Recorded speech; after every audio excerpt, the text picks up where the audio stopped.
Make some noise, guys. Make some noise. Make Woo! some noise. Playground experiment. And we're live on YouTube. Check us out. Yeah, baby. Yeah.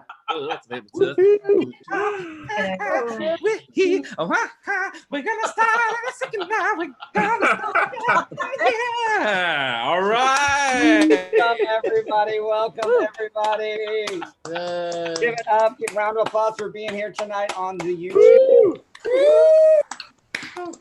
For those of you that don't know me out there, my name is Mike Lesser. I'm the artistic director of the Playground Experiment, and you are at virtual volume 124 with an amazing group of actors and writers in the room. Give it up, everybody. You are at our virtual volume, which is our flagship program where writers are bringing in 15 minutes of work in process. So that means it's not perfect. It's not done. It is work that writers need to hear read by brilliant, amazing actors, which we have a ton of. Give it up for our brilliant, amazing actors here in the room. I think if I do this, you can get to see more of them if I click it forward and backward. So you get to see all these beautiful faces. And for those of you that are on YouTube, we have the amazing Alex Castro, who's out there helping you chat with you. So feel free to give a roll call, let her know that you're there. And then I'll be in there every now and then as well. But that being said, for the entire evening, we have the amazing host with the most, all the way from Texas, McAllen, Texas right now.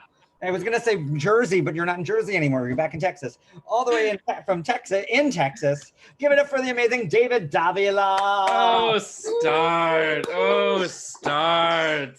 Please. Please start. Start. Okay, hi Mike. How you doing, guys? Hey, how are you? Glad to have you back here. I'm going to ask all of our actors to just disappear and leave just our writers in the room all alone with David and I. Thank you guys for being here. We'll see you guys in a minute. Look at all, it's magic. Say it like that. Oh my gosh. Hi, y'all. How you doing? With our brilliant actors, our writers. Oh, wait, we have one. There they are. These are our brilliant writers for the evening, and I'm going to let the hosting duties begin now with David, and I'll see you guys a little bit later. Enjoy virtual volume 124. Hey, writers, how are you doing? How's life? How are things? How is quarantine? Are you still quarantining? Are we on our second quarantine serving? How are things, darlings? Good. I'm glad to just be here with you guys. I'm super excited, as you can tell, to see your beautiful faces and to hear the words that you are going to entertain us with tonight, darling. For those of you who don't know, this is Volumes, and by the way, I'm David Davila.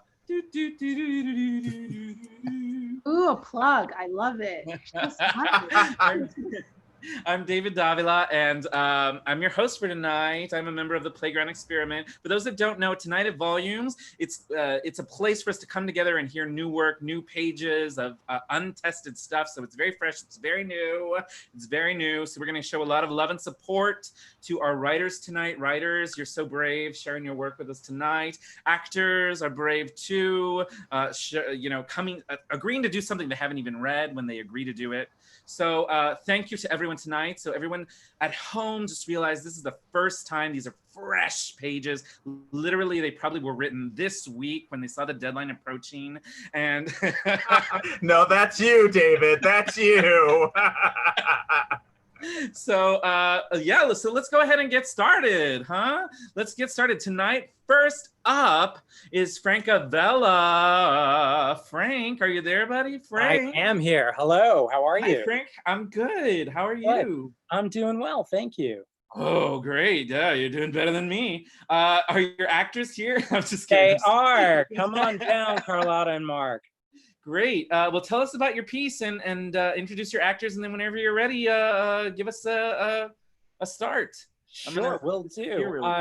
Actually, before you do that, Frank, Yes. You may not have noticed right here on my name is a Venmo at the PGE. We're a nonprofit organization, so we're taking donations. We do a lot with that. We do a lot of programs. So just if you have any extra cash, even $1 would help. So yeah, throw it our way. Take it away, Frank. Will do. I'm really happy to be back. And a big thank you to Mike and Winslet, who's also presenting tonight. I saw you with your mask on. Tonight, I'm going to be presenting a two-hander called Love and Corona. The idea came from a play I was working on over a decade ago. And a few weeks ago, I decided to revisit the two characters and see how they were coping in lockdown. I'm wanting to gauge if it could be and should be adapted into a full length or maybe even a longer one act. So feel free to email me with any thoughts, which is frankjavella@gmail.com, or find me on Facebook. Without further ado, I'm going to let my gifted actors introduce themselves, and then we can begin.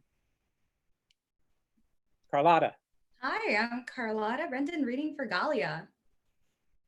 And I am Mark Lombardo, and I'm reading for Tom. And Hi, I'm Daniela, reading stage directions. okay, take it away, guys. All right. Love and Corona by Frank J. Avila. So, what were you up to last night? Barbara had a virtual party. You were invited to, remember? I hate Barbara, and I hate parties, virtual or otherwise. Right. So did you virtually hook up with anyone? Of course. Barbara knows a gaggle of stupid but yummies. They took turns taking off their shirts and their pants. Good times. You get any post-apocalypse rendezvous promises? 2 or 4.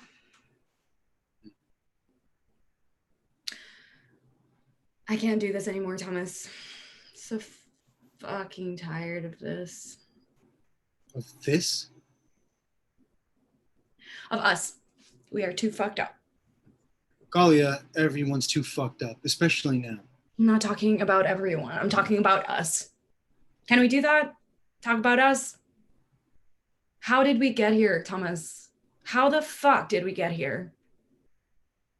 Well, there's this virus that originated in China. And Fuck you. where is here, Galia?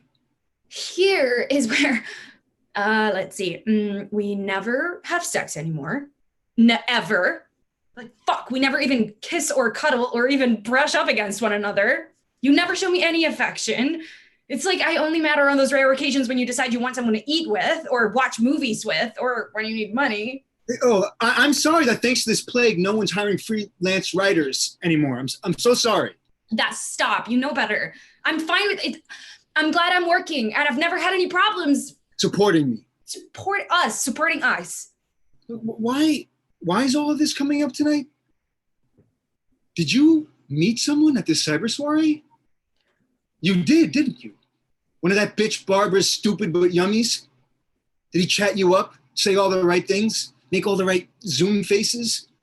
Show you his perfect body or show you his perfect whatever? Or maybe you met someone before the lockdown. Some young, fit, nubile hottie hookup lacking in torment and intellect. A hassle-free yummy. Is that what this is about? Are you in love, Galia? I am in love, Thomas. Who? How long? I bet it happened a while ago. A long while ago. Well, I don't blame you. Why wouldn't you fuck around? Especially since we don't, Fuck, Thomas, we don't fuck. We don't do anything intimate. And I'm not the only one who's like, you've cheated too. You know you have. Don't even try to, you have. Not recently. Not recently. Because you're too paranoid to leave the apartment. Look, I'm not an idiot. And whatever I might or might not have done is because I'm tired of waiting for you to even look at me in some warm way, let alone touch me, to not be repelled by me. I mean, you'd think this catastrophic, life-altering event would make you want to comfort one another at least. Hold one another. I need that. I used to drive you nuts. We drove each other nuts. You did. I know. You were the perfect gal. My perfect gal. And then what happened? Look, you don't repel me. Good to know. Comforting. So what then? Did you make some new discovery? Are you gay, Thomas? No. Are you sure? Because Because you and Danny, look, stop. Danny is my friend. who you FaceTime with all the time, locked up in that room. You spend more time with Danny than me, even now during this pan-fucking-demic. It's talking. And you can't talk to me? I can. Then talk to me, Thomas. Tell me what's going on. I don't. I stopped writing. You stopped writing. We stopped fucking way before that. And I've been so down. You know, there's this despair. You've always been down and full of despair. And now you just have a good reason. I knew you were a walking Strindberg play when I met you. But you always managed to take all of that misery, that misanthropy, that ennui, and convert it into this intense passion for me, for us. When we were together, we were all that mattered, and all the cataclysms of the world couldn't touch us because we had us. Maybe you should be the writer. Yeah, maybe I should write you out of my life. Maybe you should. I can't deal with your mind games. Mind games? Gall, maybe I play them on myself, but not. Who is it that you're in love with, Gall? Tell me. Look, I need to know. Please tell me. You, Thomas. That's who I'm in love with. You. Happy? Because I'm not. I'm so far from happy, I'm ready to stab you. Look, maybe that's the smart move. Yeah, and get you to satisfaction of putting you out of your own misery. What about your misery? You're really still in love with me? Yep. We both stopped, Gall. It wasn't just me. You did too. Well, I only stopped after being rejected 2,000 times. You pushed me away, turned your face when I tried to kiss you. Anyone would have given up. Tom's text sounds. There's your real love. Oh, don't you dare! We need to talk. We need to talk. He's... What? Needs you? I need you. You don't need me, Gall. I wish that you did. Okay, I want to need you. He's going through something, and... Oh my God, and we're not? Danny's in love with you! That's not the point. The point is, I can't just ignore him. But you can't ignore me. And I'm supposed to just accept that. Accept you constantly dismissing me. My life is complicated. Your life is fucked up. It's too fucked up. Then maybe you should get out of it. Wow. Your life. It's always your life. It's not our lives. Tom gets another text. God damn it, turn it off! Thank you. What now, Gall? Galia moves to touch Tom. What now? Tom recoils. Look, can we put the what now on hold? Just for a bit? Fine. Fuck us. FYI, I'm so close to being done here, Thomas. So close. Look, Gall, when your family calls, you drop everything because they're important to you. This, Danny, is important to me. Yeah. And I'm what? A pretty wall unit that reanimates at your behest? That's just odd, Gall. Just before you sexed with poor little Miss Danny, I'd like to know why you can't stand my touch. That's not... I don't know. Maybe we're not what I thought we would be. I mean, I love us. You know, I do, but This is not what I hoped for. I mean, you're not. We are not. I'm not. That I fall off the pedestal. Is that the crap you're feeding me? That I was this prize, and then that now you have me and you no longer want me because I haven't lived up to your impossible fucking ideals? That's not. Yeah, I think I'm the one falling off the pedestal, crashing. I never put you there. You put yourself there. You put us there. You know the pressure I put on myself. Like the pressure you put on yourself. Like, I've got a news flash for you, Thomas. If you held yourself to the same standards you hold me and everyone else to, then you'd have to shoot yourself in the face pronto because you could never live up to that. No one could. No one can. Except maybe Danny. No, not even poor little stupid gay yummy Danny. Oh, that's just hurtful to be hurtful. Yeah, to whom your boyfriend? I'm just trying to verbalize how I feel.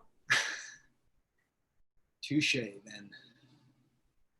Look, Gall, I want to want you.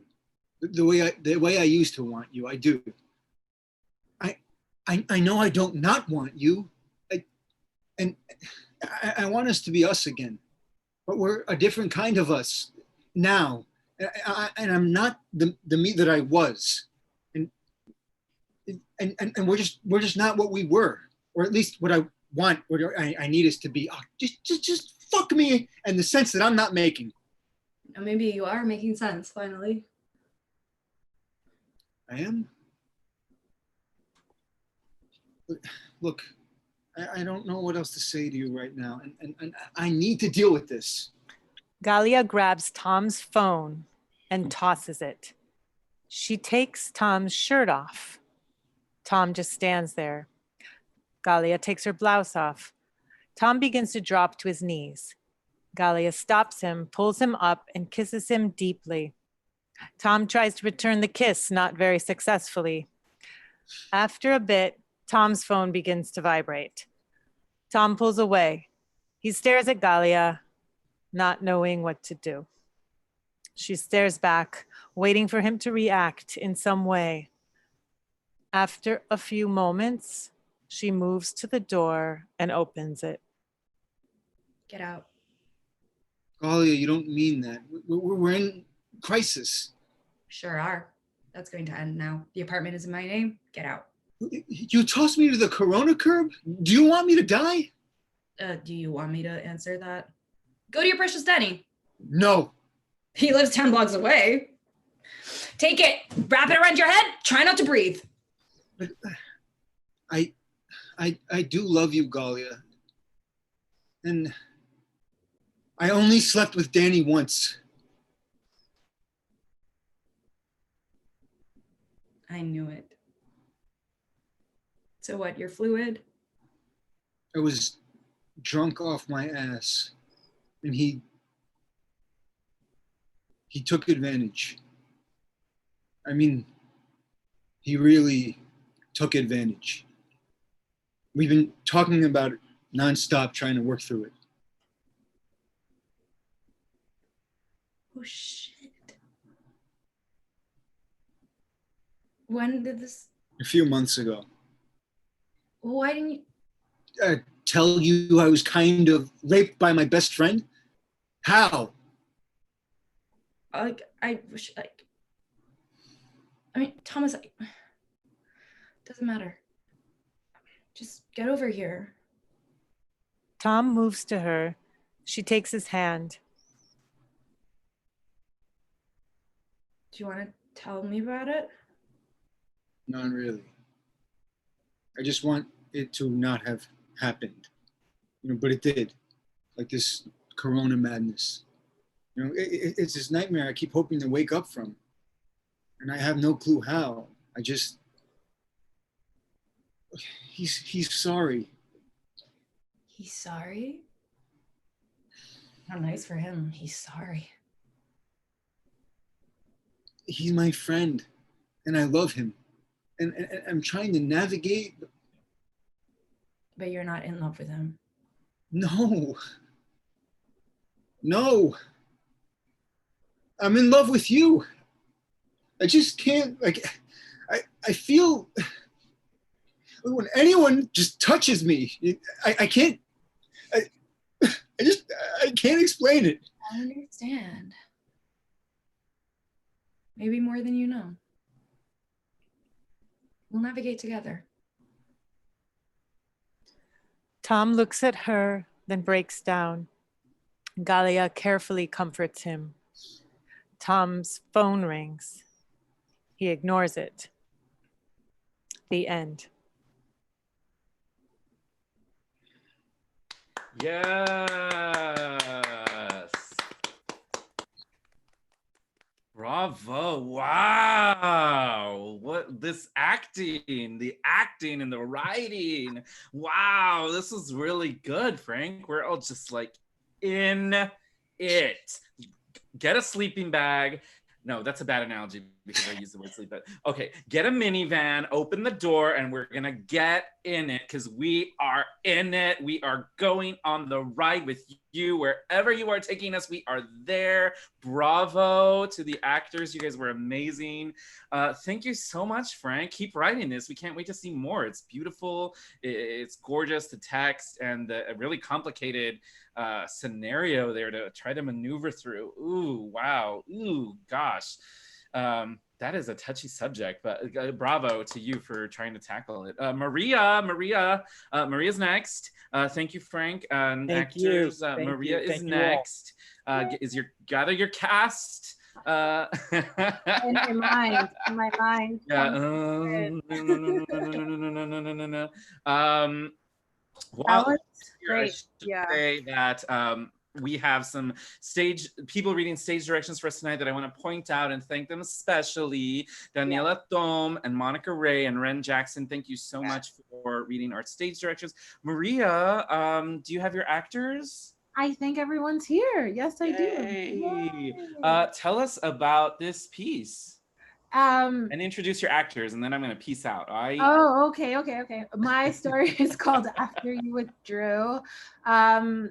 First, I wrote it in your class, in your workshop class, for POCs, and it's loosely based off of family. Like, I don't know if family's watching, but it's not about you guys, but it is.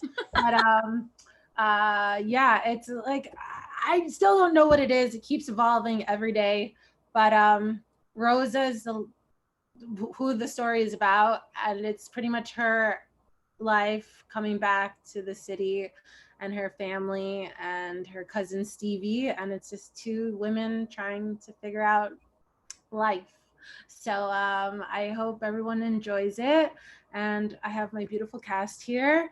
If everyone can just say your name and your character, that'd be great.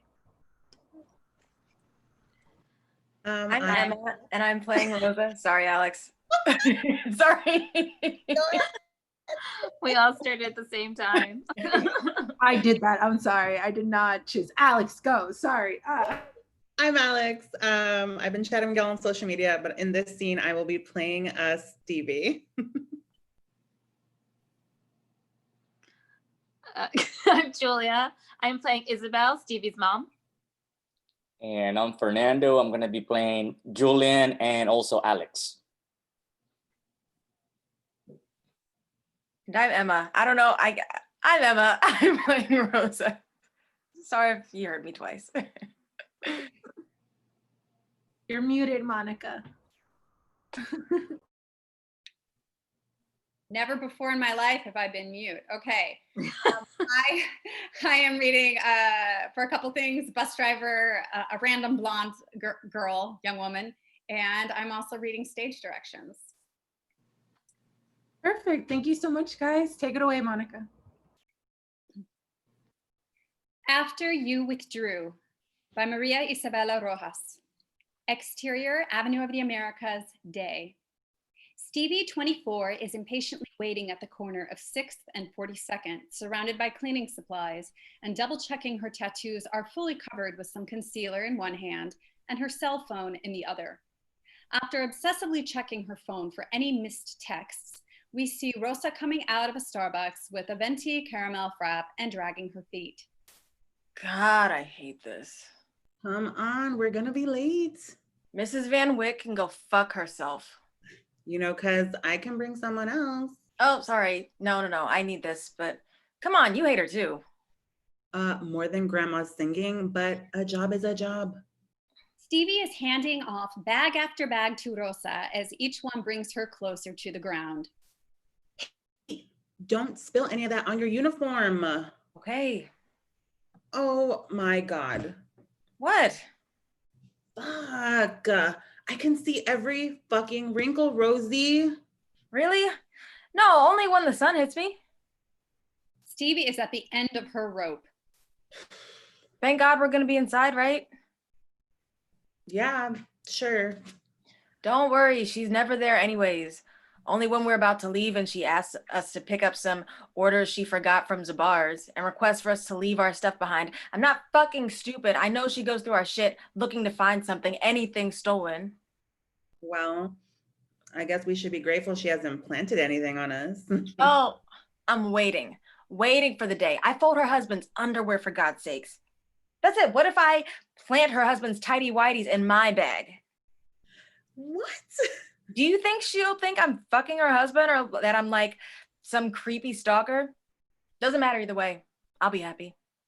Struggling to pick up the supplies, Stevie nudges the person in front of her to hail down the rapid bus approaching. Well, I'm sorry this is such a shitty job for you. Sorry I couldn't offer you something better like WeWorks or something.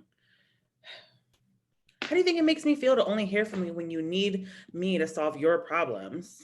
That's not true. When was the last time we spoke? I don't know. And I've been busy with school. You know, getting into Columbia isn't easy, you know? Actually, you wouldn't know. Fuck you. No, shit, Stevie, I didn't mean it like that. It's cool. I'm the illiterate fuck up, right? Every family needs one. No, that was way out of line. I know I'm a joke to everyone. I just didn't think that you were laughing at me too. Stevie turns and follows the last person in line, trying to reach her seat without breaking down. Stevie rushes past the driver without paying her fare. Hey, you forgot to pay. Shit. Sorry. Searching through her wallet and purse and every pocket, Stevie unearths what looks to be a few dollars short of the fare and gives Rosa a panicked look. I'll pay for her. Rosa catches up to Stevie, who has the seat next to her, occupied with supplies. Rosa respects this sign of distance and is about to sit somewhere else until Stevie opens the seat next to her. I'm so sorry, Stevie. If I could take it back, I would. It's okay, cuz I forgive you. They embrace. Just don't pop off like that again. God, you're all I got. That's not true. I know your mom and your brother are not the greatest, but you got Julian. Someday you guys can start your own family. We broke up last night. What? No. I'm waiting in line at Port Authority, right? Super long line as usual. And of course, only 5 minutes into standing in line, I notice my battery is super low. So I turn off my music to save some. And as we keep moving into the gate, I hear this super annoying laugh coming from like a few bodies behind me. Yeah. Listen, I don't want to lie to you. Like, some stuff happened. I'm really sorry that it did, but I'm also really glad that it did, because I'm able to see so clearly now that like Julian and I are not right for each other. What stuff? I keep hearing this cackling from behind. I don't want to be rude / I didn't want to get caught staring. And all of a sudden I hear a man's voice laughing back. No. Girl, yes. I fucking turn around just because I know I'm wrong. I know the little voice in my head just loves to make me feel like shit. But this time, she knew. Right there, holding on to Julian, was this drunk blonde. Shit, please don't tell me anymore, because I might do some shit to this guy that might get me arrested. Oh, thanks. Of course, Prima, but please tell me you did something. Fade out. Fade in. Interior Port Authority, night, flashback. Hey, Stevie! Before we start playing a game. I just have a quick question. Sure, go ahead. Yes, I will. Go ahead. I know this. Sorry, why are you still talking? Are you going to ask your My question? Yes. Julian jumps in between Stevie and Lindsay, 20, very top heavy, to smooth out the tension that is rising. It's actually 2 questions. Go ahead. So, the first one is, what the fuck do you think you're doing? Is what I guess I was sort of wondering. Like, is this some, I don't know, cousin from out of town scenario, or? Why would you think that? Why would she think that? Oh, no, Stevie, we are not. Oh my gosh. Thank goodness. When I saw her dripping off of you and her dress like that and laughing like that, I thought, no one laughs at your jokes, only when someone's trying to impress you or to fuck you. Now, which one are you?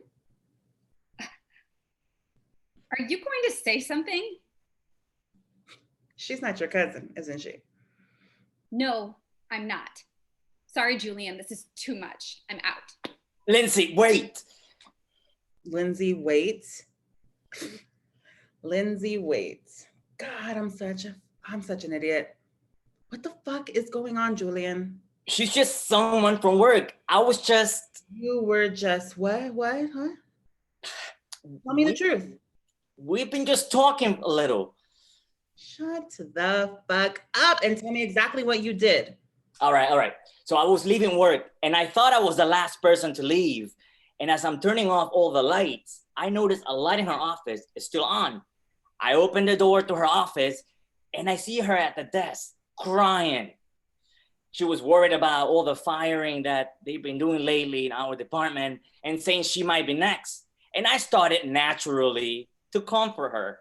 And the next thing I knew, she was kissing me because of the whole comforting thing. And then she started taking my clothes off and then her clothes were taken off. Goodbye, Julian. Stevie, please don't do this. The only reason I'm telling you this is because I really care about you. No, it's because you got caught. I know that I fucked things off for a minute, but come on now, you can't leave. Where are you gonna go? Don't follow me. I mean it. Fade out. Fade in. Interior 5th Ave bus. Day. Continuous. You never done that? And by that, I mean have an open relationship or a threesome or anything like that, you know? I've never done it, nor do I think it would be something I'd be good at, but I think it's a totally valid way to express your love. I'm just super jealous because probably because I'm Latino or a product of a broken household. I sometimes clean with a girl who's polyamorous. She comes by to walk Mrs. Richards' dogs, and one day we're on the roof smoking, and she's telling me she has 3 female partners and 1 male partner. Or is it 3 male partners and 1 female partner? Anyways, I'm totally like, you go, girl. I wish I could be that comfortable with my sexuality, but now this is some fucked up shit. Okay, I'm truly sorry, Stevie. Well, he's pretty much gone and I have nowhere to stay. You know, I would offer my place, but things are kind of tense with Dad already. No, I know. Seriously, every time he gets up in the middle of the night to eat or pee, I wake up and of course can't go back to sleep, but not Dad. He goes right back to sleep. How do guys do that? Just like I gotta watch like 10 episodes of Friends until I can close my eyes again. Men are useless until they're over 35. I heard J-Lo say that once. Oh. Julian was 39. End of scene. Exterior, Corona, Isabel's house, night. Solid lower class Latin American neighborhood. Stevie stands at the top of a short flight of steps leading to the front door of a multifamily house. After a moment, the door opens. Stevie's mother, Isabel, good looking, dressed younger than her age, steps outside wearing a nightie, no bra. Isabel looks out suspiciously. Hi, Mom.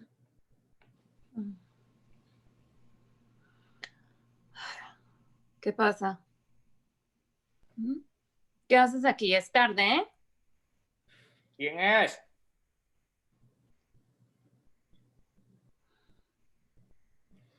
Isabel turns her back on Stevie and walks back into the house. Stevie follows her. Interior. Isabel's kitchen, night. Isabel serves Alex, 18, tall and lanky, a meal at the table. How are you, Alex? Isabel and Alex exchange a glance. Stevie steps into the kitchen, enthusiastic. Oh, don't let me interrupt this quaint family dinner you got going on. So, Alex, how's everything? How's the job search going? Tu hermana está buscando fuerte. Estoy segura que lo va a encontrar pronto. Esta semana, la próxima. English, please. Tú puedes pretender, but you're not American, so you never would be. Tú naciste en Santo Domingo, coño. Isabel pulls out another plate, serves Stevie dinner, then sits down. Stevie hesitantly sits down. The important thing is that we support him. Imagine him with the real job, though. So, Stevie hesitantly sits down. She overstuffs food into her mouth. So how are you guys holding up? The rent is due. When? End of the week. To herself with her mouth full. Of course it is. Debo todo. La luz, el cable, todo. We were gonna get the light cut off, but I picked up overtime at the factory. About the food. This is great, Mom. So, what are your plans for finding a job? I have a few propositions I'm looking into. I already have a couple of meetings. Really? Doing what? Tivi, tal vez tú conoces a alguien?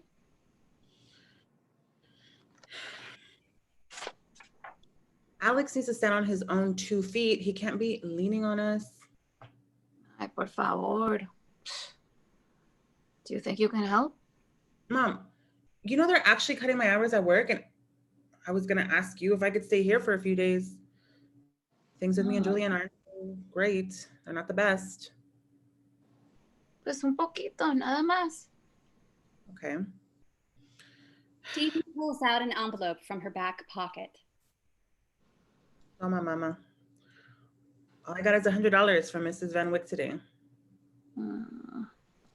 Ay, gracias, mija. Toma. Toma. Alex stands, looks sheepish. He's been here before. Slowly walks up to Isabel, who hands him the $100 and leaves the kitchen. Mom, that was for you, for the rent.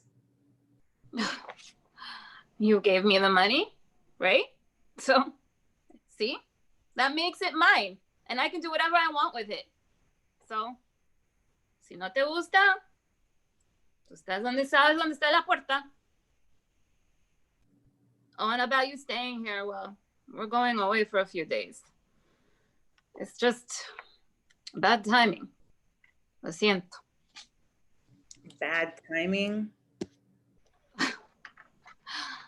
I can't let you stay here while we're away, you know? Are you serious? You think I'm gonna like do something stupid like sell your stuff for drug money? Oh, wait, no, that was Alex. You can stay here until we leave. What the fuck, Mom? Isabel slaps Stevie across the face. Stevie looks at her mother. Tears down her face. Isabel can't hold her gaze. Eres idéntico a tu papá. ¿Qué, papá? Isabel doesn't move. Stevie grabs her purse, heads for the door, and exits, slamming the door behind her. Exterior, Isabel's house, Corona Street, night. Stevie heads down the street. The door slams as Isabel runs down the steps. Tuve que tomar responsabilidad de ser madre y padre. Malagradecida. Stevie keeps walking. Exterior, Queens streets, night. Stevie walks alone through the dark streets. She is lost and has no money left to order an Uber, and just her luck, it begins to rain.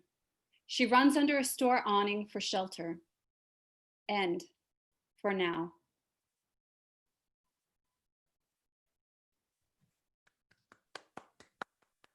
Yes. Oh man, I feel so bad for Stevie. Like I feel like we get into her, like, for those who have not been following along, I feel like I've been following along with this, but I'm like, wow, I feel like I get her now. Thank you. Great job, actors. That was like, ooh, man, that hurt. That really hurt. That really hurt. Great job, Maria. Keep writing. Keep writing. Everyone keep writing. FYI, we have 3 sections of Voices of America represented in this cast. Give it up to Wave Your Answer in Voice America 1, 2, and 3 from all 3 sections of David's class. Ooh, holler back now. Represented. David. I just had to say that. Bye. Good job, you guys. Keep writing, everybody. And yeah, next up to bat, we have Kirsten Hopkins, one of my faves. Ooh, I'm not supposed to have faves, am I? Or can I have faves? You're one of my faves. The cat's out of the bag. What am I supposed to do now?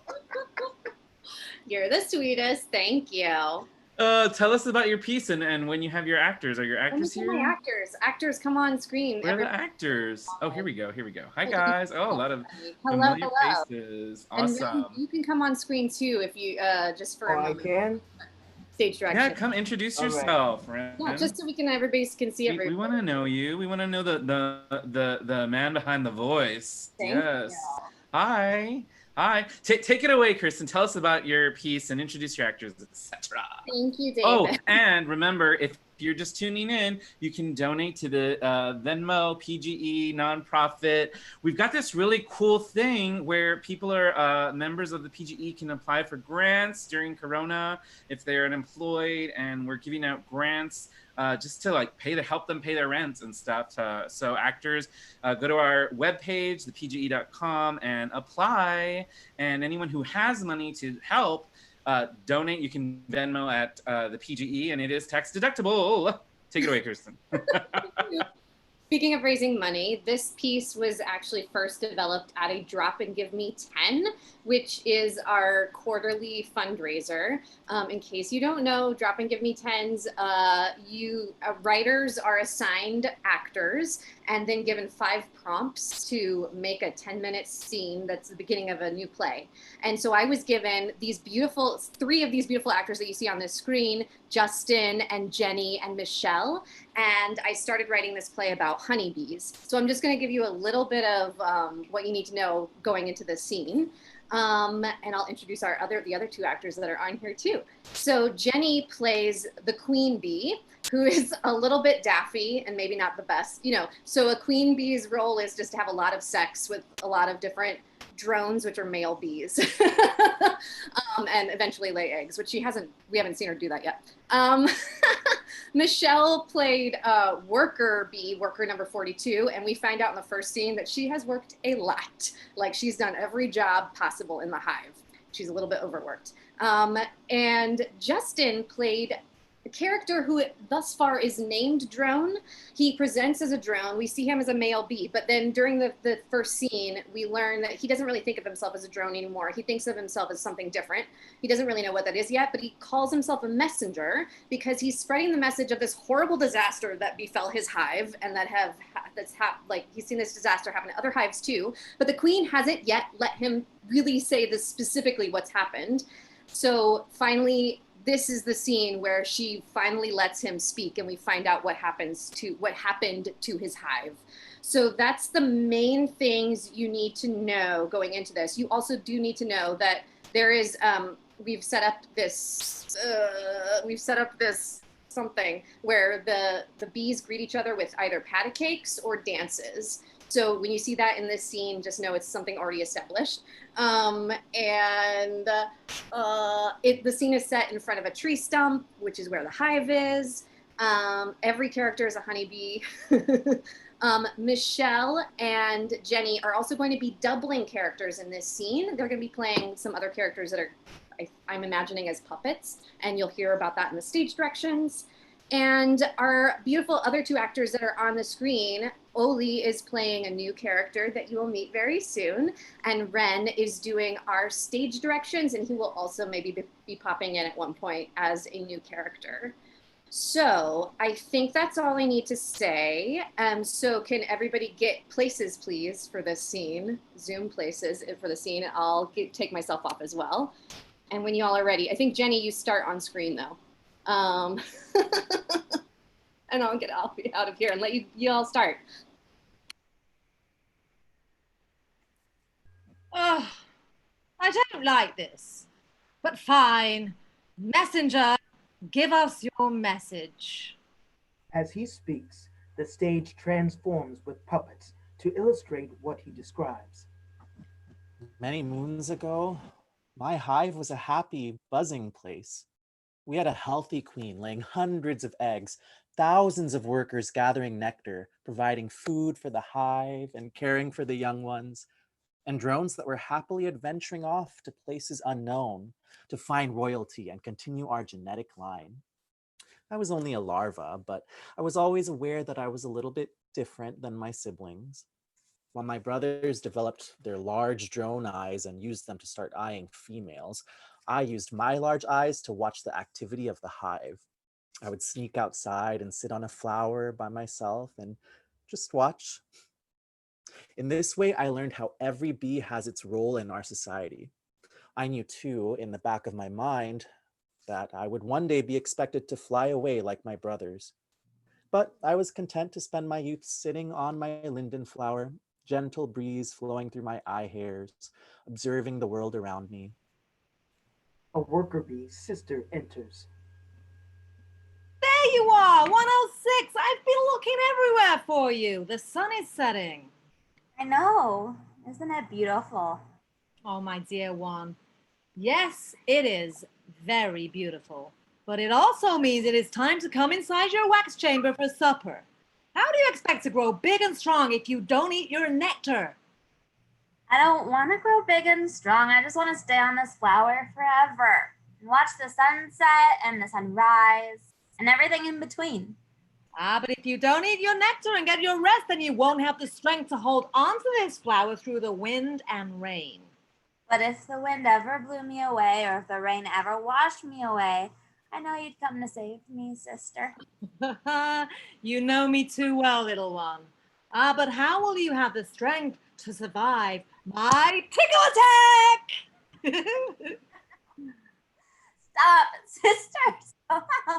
I'll come inside. I'll come inside with you. Stop tickling me. Come, little one. No one gives me more trouble than you. But I do love you. And I you. They go inside their hive. These were good times.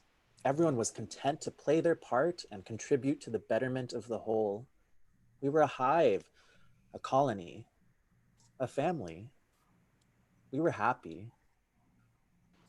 Then, dark clouds, thunder. Sister enters, disoriented. Oh, over here. Sister, you're late. The first star is out. Where am I? You're at your hive, of course, silly. My hive? Who are you? I'm your little brother, Drone 106, of course. I didn't know I had a little brother. You have many, but I am your favorite. Why are you acting so strange? I am lost. Oh, sister, here. I will show you the way. He leads her back into their hive. The next morning, my sister seemed perfectly fine again, and she went out to work as usual. But as the days passed, she would have other forgetful spells. Then she would regain her memory for a time, and then she would forget again. And then other sisters started forgetting too. One by one, they started forgetting how to do the simplest tasks. They started losing their way, and one by one, they stopped coming home at the end of the day. Less worker bees in our hive meant that many of our youngest went hungry, with no one to feed them. By that time, I was old enough to help some of the younger ones, but there were so many hungry mouths and not enough food. Our queen sealed herself up in her chambers, powerless to do anything about the memory loss and disappearance of our workers. And then, one evening, I sat outside on my flower, as usual, waiting for my dearest sister to come home from her day of work. I sat there all night. She never returned. We see baby drone crying. The scene shifts back to the present. Wasn't long before almost all of our workers had disappeared, and many of our young ones finally died from starvation. The few of us that were left decided we had to leave our beautiful home in order to survive. Some of my siblings decided to try to build their own hives far away. Others decided to try and decipher how the great sickness was caused in the first place. And some of us, like me, decided to go forth and warn others of this strange disease that overcame our hive. Since that time, I have flown a long way and have seen other hives afflicted with the same strange thing. And so that is my message to you, Your Majesty. Well, that's tragic.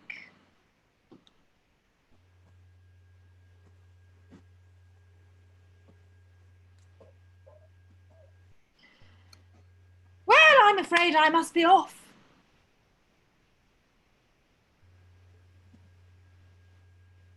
Your Majesty, should we not do something about this?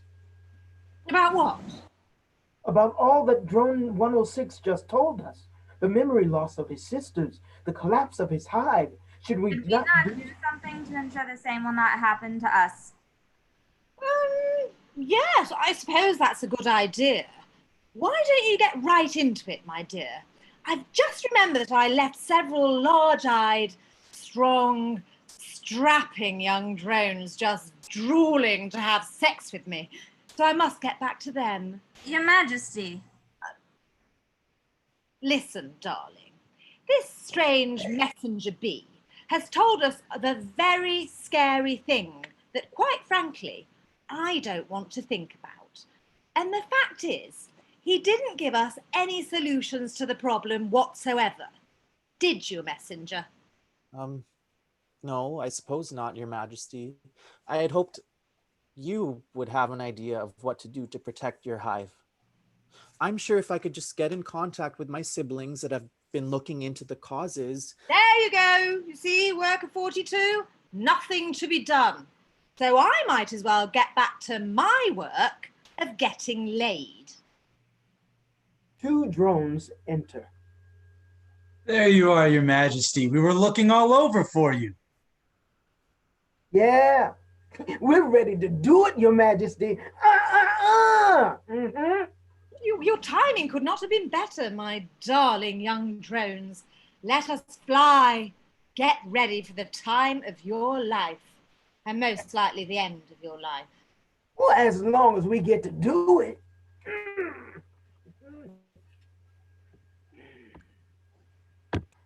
Queen and drone number 2 exit together, while drone number 1 stops when he sees drone. They start circling each other. Dude drone number 1 does some show-offy dance moves like the Sharks and the Jets in West Side Story. Then drone does a solo jitterbug dance in reply. Haven't seen you around here before. You here for the Queen? Not exactly. Oh. Okay. Look, it'd be fine if you were, man. Like I'd let you go ahead of me. I'm not as ready for my life to end as my brother over there. He really, his penis is bigger than his brain, you know? I understand. I've met many like him. I'm not here for, as I was saying to the Queen and worker here, I don't really think I'm a drone anymore. I call myself a messenger. Drone 106. Do I know you? No, dude. That's why I just introduced myself to you. Oh, you're Drone 106. Yeah, and you are? Drone 106. What? No way! What are the chances of that? Hilarious. Well, nice to meet you, Drone 106. Nice They to shake meet you, hands Drone 106. and keep looking and smiling at each other just a little longer than is necessary. Why don't you take our visitor on a tour of our hive and find him some accommodations? I'm sure, Messenger, that our queen will come to her senses soon. Well, I mean, she will realize that she will be requiring your assistance with the issue you brought up earlier. So I hope that you will consider staying with us for at least a few days. I hope you'll stay too. Of course. So, let me show you around the hive. They exit, leaving worker alone. Another worker bee enters. They do another pat a cake. Pat a cake, worker bee. Gather nectar and make honey. Regurgitate, evaporate. Yum, yummy. Good work, sister. You may... Actually, sister, I have a new assignment for you. We need to stop gathering nectar. We need to gather information. Scene shifts to another side of the tree stump. Wow. That is an insane story. I can't believe that happened to your hive. Oh, so here we are at the drone waiting area. This is basically where I've been hanging out the last few days. Oh man, I'm so sorry for your loss. Thank you. Kind of makes me want to go back to my home and check on my sisters. Where are you from? 3 forests east of here, on this big hill overlooking a valley, there's this giant old oak tree. Oak tree. You know it? I came from that direction. I can't be sure, but I think I've been to your hive. I'm so sorry, but they had collapsed just like mine. What? No. I've got to go to them. I've got to go see. Wait, it happens to drones too. The memory loss. I've seen it. I wasn't especially close to any of my brothers, but I watched them along with the others. It happens to them too. We don't know what's causing this yet. You could be in danger if you. Well, I've got to do something. Worker and several other worker bees enter. Drone 106? Yes. I mean, Messenger. Yes. I have a team ready. You just need to tell them where to go. Oh, well, I was just saying it could be dangerous to go to the collapsed hives. You've been to collapsed hives. Yes, but My sisters are prepared for danger. We are strong and we will fight if necessary. I don't think this is the kind of thing you can fight. We need to do something. Agreed? Agreed. So what do you suggest? Well, as I've said, I do have some siblings that have been studying and trying to figure out what is causing the sickness. We could try to find them. Then that is what we will do. We will gather as much information along the way and pool our resources if and when we find your siblings. Permission to join the team, ma'am? Permission granted. That is, if you are sure you don't need to go mate with the queen. Oh, I'd rather stay with... I'd rather stay alive. From what Messenger tells us, we may all die from this sickness. Well, yeah, but I'm pretty much guaranteed to die if I have sex with your queen, from what I've heard. That is also true. All right, sisters and everyone, we will listen to Messenger's descriptions of his siblings and his estimation of where they might be now. Then we will divide into groups to fly in different directions. You will stay with a partner at all times. If anyone starts showing signs of memory loss, you will return immediately and report to me. We see the group start to organize. The scene shifts to a different side of the tree to reveal Queen, with the lower half of Dude Don't Drone number 2's body attached to the lower half of her own body. Wherever she goes, she leaves a trail of his blood. Hello? Workers? A little help here? Oh, get off! Oh. Scene shifts again Worker is leading her worker sisters in choreographed action. It is clear they are traveling and returning to report to her. She keeps Drone by her side and consults with him while Dude Drone number 1 is making himself useful, bringing cups of nectar to Drone and Worker. Queen enters with Dude Drone number 2's body in tow. Excuse me, what is going on? Majesty, do you know you have, What do you think, Worker? Do you think I'd have half a bloody bee corpse stuck in my vagina and not notice? Was that my brother? Well, how should I know? I can't tell you apart. I only know that after he shot his genetic bloody code up in me, he couldn't get his damn bloody penis out of me, and he ripped himself in two trying to break free. Same old story. I think his upper half fell over there somewhere, if you really want to know who he was. Well, are you just going to stand about gawking, or is someone going to help me?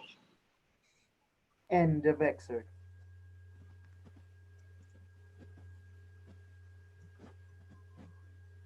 Thank you, actors. Yay! Wow, that was like so like epic, and it feels like it's gonna be this like hero's journey, this like quest. I love it so far. First of all, how much do I identify with that queen? Am I right, queen? Am I right? But also all, I mean, this is exactly what we needed with the bees. The bees are dying.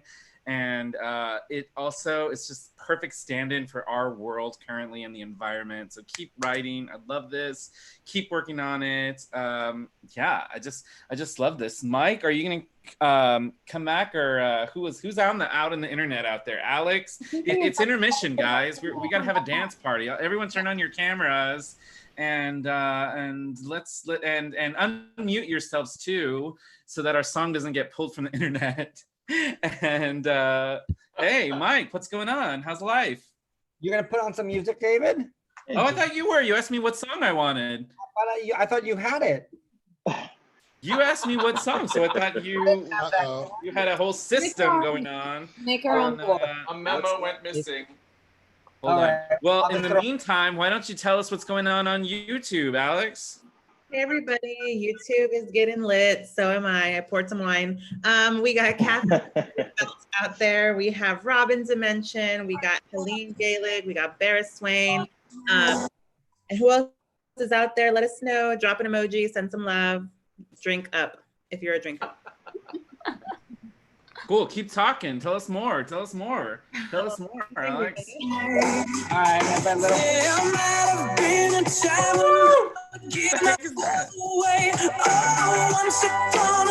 This is racist because I requested a Spanish song. I'm just kidding. Let's just dance to this. What is New Kids on the Block?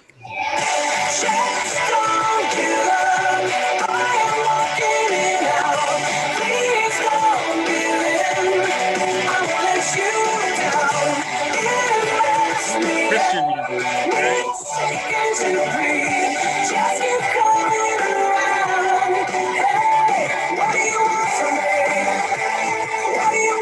right? It's Sam Lambert. I should have said that. For all our first actors and writers tonight. First thing, give it up. I gave you a song, Mike. And Kirsten, I just clicked. Give it up for everybody. Great job, everybody. A couple of announcements for everybody of upcoming stuff. Just so you know, for those of you, wait, I don't have my light on. I'm not, there I am. For those of you that don't know, every Tuesday at noon and Thursday at 7 p.m. we do what we call play dates, which is 1 hour communal writing time. We have some regular play daters in the house tonight. And what it is it's an hour of communal writing, where if you just need to just write, or as I say, write your shopping list, your kill list of all the people that are currently on Fox News right now, or whatever works for you. Hopefully we don't get blocked for saying that. feel free to come join us. It's 1 hour of writing, and then we do a little bit of accountability before and after.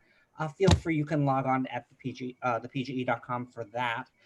As David mentioned earlier, we know that times are tough for some people with finances and all that sort of stuff. And with Seven Sign Theater Productions, we started the PGE Home Fund, which is a fund specifically granting artists. It is a grant specifically for artists who are having some troubles right now, up to a $500 grant you can get per year.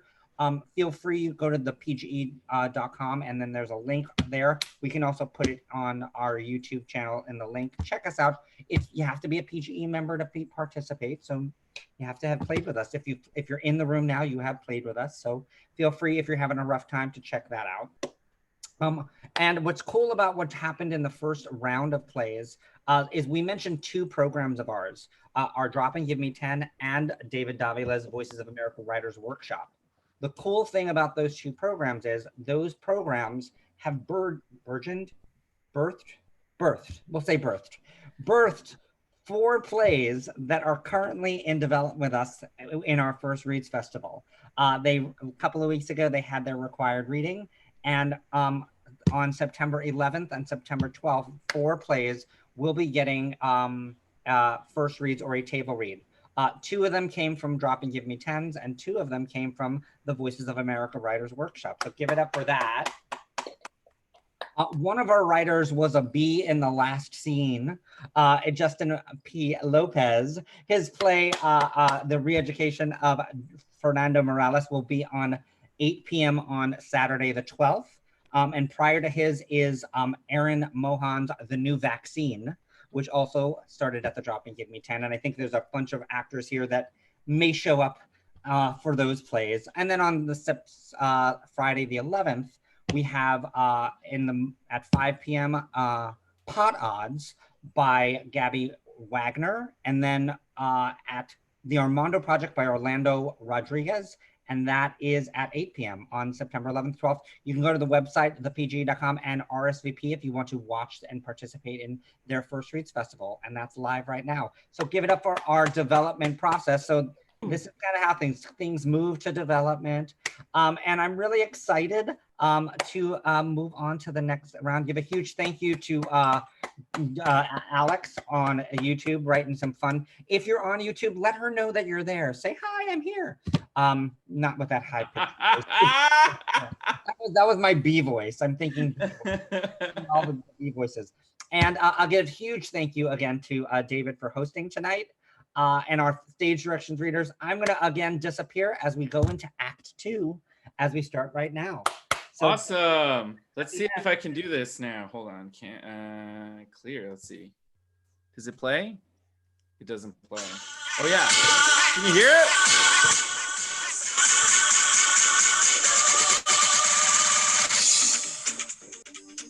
All right, that's the song I wanted to play, but I can't. See, that's a lot of fun, right? All right, sorry. I have no idea how to actually share music through here, so I don't know how I was supposed to do that. But cool. Next up, we have Evan Edwards. How are you? I'm good. How are you? I'm okay. My mom has coronavirus, but other than that, really, I'm so sorry to hear. That's terrible. My brother, my whole family, everyone has it. It's pretty bad. How are you? Comparatively speaking, I'm awesome. Tell us about your play. Introduce your actors. Is everyone here? Well, they should be coming in shortly. Okay, guys, come on out. Come on out. Come on out. We got a little bit of a play to do. So this is the beginning of a completely new piece in progress. Cool. This has never seen the light of day. I'm excited, Evan. Take it away. Woohoo! There are 3 things you need to know before we start. The first is that there's a character called Nana, who's in scenes with Millie, but she doesn't speak, so we won't see her. Second, this is a musical, so there may be a time that the characters rhyme, just to let you know. And lastly, this is a sort of choose your own journey musical. Prior to the show starting, the audience would have been asked to make a vote, and they vote between 3 things: assignation, assault, or accident. what happens at certain points in the story depends on what the winning audience vote was. So keep that in mind. Today's cast includes Hakeem. Hakeem is playing lawyer and J.B. Stratford. Sadiq is playing AC. Chelsea's playing Julia. Star is playing Millie and AC's daughter. Alexandra is playing Augusta Stratford. Brandon is playing Jimmy and AC's son. And Caitlin is playing Sarah. And of course, we have the beautiful Daniela on stage directions. Awesome. So that's all I have to say. You guys, take it away. Black Monday by Evan Edwards. The stage is bare. Bright lights flood the stage, causing the audience to only see silhouettes. The company enter dressed in 1920s fashionable garb and take period poses around the stage. Ed Adams, Howard Behrens, Nelson and Eliza Talbot, Carrie Diamond, Miranda Glaze, Eddie Lockhart, Marie and Charles Johnson, Will and Ruth Moore, Louis Shelton, Jake Miller. Lawyer's voice fades as the list of names continue and segs into On the Avenue. The company sings of the happy times of prosperous living in the city. At the end of the number, a woman in a wheelchair in undergarments appears. A young male ballet dancer dances towards her and hands her a teddy bear. Today, Nana's room. It's clearly the room of an old lady. Lots of lace and pastel colors, much like any grandmother's bedroom. There's a bed and a dresser, a window upstage, and the bedroom door stage right. Nana is staring out of the window. Nana? Nana, what are you doing? You were supposed to be packing. For once, I wish you'd do what I ask. Is it really that hard to pick out what you want to wear for the next couple of days? Ugh. And Millie uses her cell phone. Hello, may I speak to Dr. Oh, hi, Dr. Rosegarden. Yes, it's me. I'm sorry to bother you again, but I think my Nana is getting worse. Well, she's just sitting there staring out of the window. No, she's not responding to me whatsoever. Doctor, I'm not so sure about this anymore. I know you think it's the best plan, but the closer the time comes, the further she withdraws. We're supposed to be leaving later this afternoon. Well, yes. I mean, if you're still convinced. Okay. Yes, of course. I'll call if there are any physical problems. Thank you, doctor. Millie hangs up. Well, I guess the doctor is right. It's too late in your treatment to stop now. You hear that, old woman? It's too late. We're doing this. Game on. Millie starts packing Nana's things as the light cross fades to a courtroom circa 2001. Ladies and gentlemen of the jury, if you would indulge me while I make my closing remarks. Ed Adams, Harry Barker, Howard Behrens, Tom Bryant, Homer Klein, George Hawkins, Edward G. Howard, A.C. Jackson. Now, A.C. is a prime example of the point of my case. He was a hardworking, fun-loving man. He was reserved, quiet, a family man through and through. The scene shifts to 1921. It's the parlor of an upscale home complete with baby grand piano, shelves of leather-bound volumes, a sofa, all very Art Deco and very chic. A woman, Julia, is standing on a footstool with her back to the audience, dusting the higher shelves of the bookcases. Mrs. Jackson. Oh my gracious, you just about scared the life out of me. What on earth do you think you're doing? Waving a feather duster. Isn't it obvious? I'm washing an automobile. Well, you shouldn't be washing an automobile in your condition. AC goes to Julia and helps her down. She is very pregnant. Well, I don't really have a choice now, do I? Surely you can let it go for a while. No one but a giant will notice if there's dust upon the highest shelves of that bookcase. No one but a giant and Augusta Stratford. She says that cleanliness is next to godliness, and if your house isn't clean, God will not come to visit. Well, just tell Augusta Stratford that her husband will have to make room in his pretentious, overpriced hotel for the Lord Almighty because he won't be staying here. You are incorrigible, sir. That I am, Mrs. Jackson. Before long, that baby will be here, and then there's no rest for the weary. So rest now. What about Augusta Stratford? Surely she'll... I don't care what she'll say or think. Augusta Stratford is not having my baby. You are. I only care for you and your well-being. I know this is my one and only job, so let me keep you safe, my love. Provide and give to you, my love. All else will fall into place from there. When we wed, the words I spoke were true. Before God and man, we jumped the broom. And now you are with child again. I'll say the words I said again. All else will fall into place. From here till the end of time, I will love you and call you mine. There's nothing we two cannot achieve. From here is where I make my vow. My heart belongs to you, and how no matter what, I'll never leave your side. So let me keep you safe, my love. Provide and give to you, my love. All else will fall into place from there. Do as I ask. I'll do the same. That's what it means to share a name. That and never letting go. I will keep you safe, my love. Provide and give to you, my love. How else do we know that God exists but through our love? Why, Mr. Jackson. They kiss.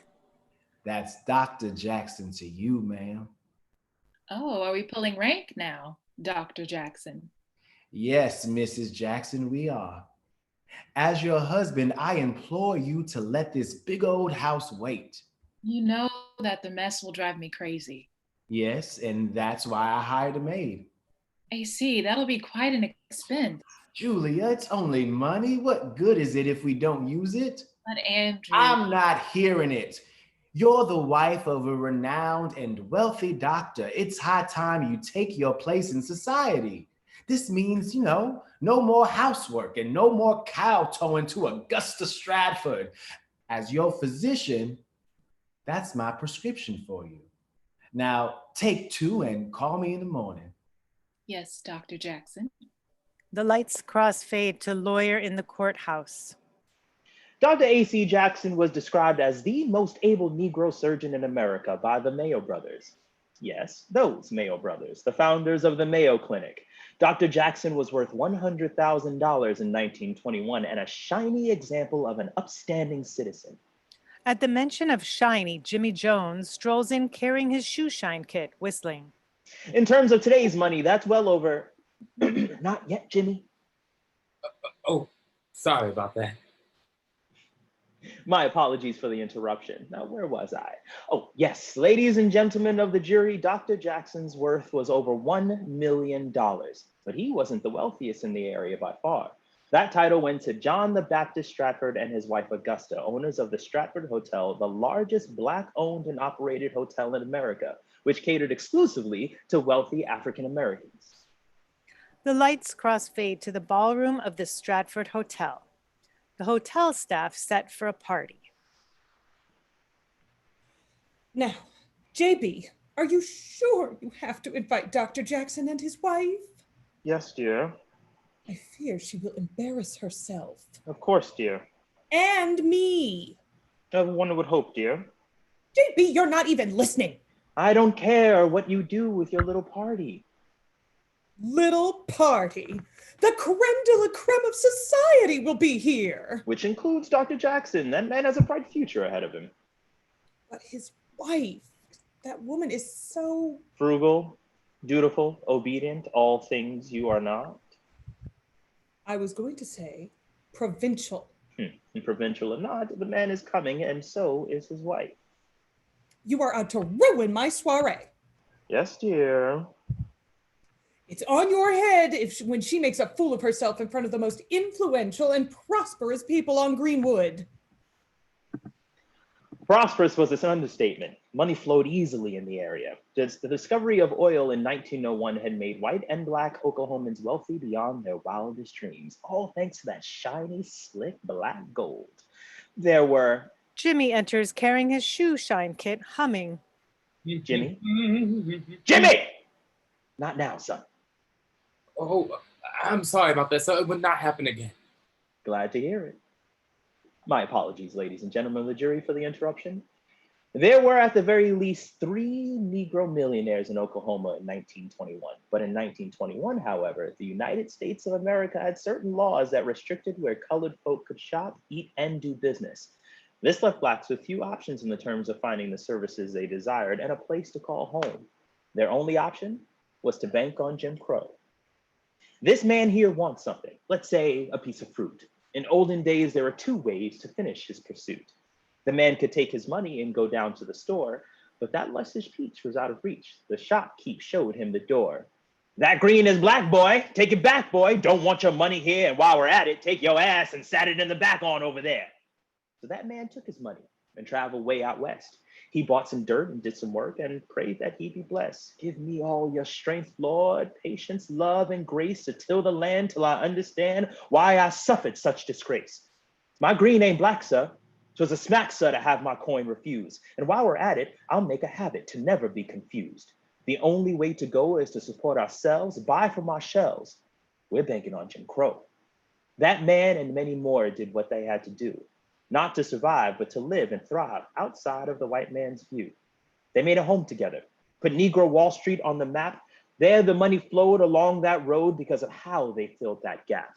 The only way to go was to support ourselves, buy from our shells. We're banking on Jim Crow. Banking on Jim Crow, watch our money grow. Invest in black, it will give back when we're banking on Jim Crow. Banking on Jim Crow is the only way to go.